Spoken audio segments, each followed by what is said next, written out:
one international story that's kind of been forgotten about recently, at least to the extent that it was getting covered in comparison to the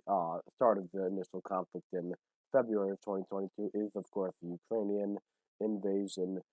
by Russia, Putin's war that's been brutally affecting the Ukrainian people, but Ukraine obviously holding up way better than almost everyone thought they would be, defending their land and preventing the initial 2 to 3 day overtaking plans that Russia had originally gone for. So what we're looking at now and the latest updates are one, how Ukraine is going to prepare for Russian energy attacks about their um for the winter, because in the winter it gets pretty cold, and without heating and other resources it's going to be more deadly for the Ukrainian people versus other times of this war, and how Zelensky of Ukraine is handling diplomacy, and of course that is also partly affected by how other countries and allies of Ukraine are taking this. So the big update is that Zelensky has been talking to leaders of the United States, France, and Turkey all on the same day, which is very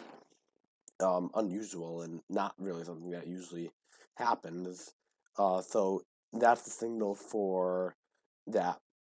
diplomatic efforts in order to want to hurt Russia and to help out Ukraine um have been stepping up. As the article says, the German leader will be meeting with Zelensky on Monday. Not with Zelensky, with other G7 leaders on Monday, both to hurt Russia and Iran, who's been supplying a lot of military equipment, including drones, to Russia. That's raised a lot of international red flags, and also how they are going to continue to help Ukraine. Zelensky making another huge declaration to Joe Biden and the rest of the U.S. for, quote, unprecedented defense and financial assistance from the U.S. that they have provided to um, Ukraine, and also being declared is by the Treasury Secretary Janet Yellen, is that we will keep funding you the war efforts in Ukraine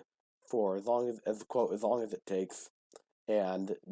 noting that ending the war is actually more important for the global economy than any internal spending bills in the United States. So significant progress being made both diplomatic diplomatically, militarily, and from the standpoint of the well-being of the Ukrainian people. So as we've always been hoping, we hope that this ends relatively quickly, and if not, we hope that Ukraine takes as least damage as possible.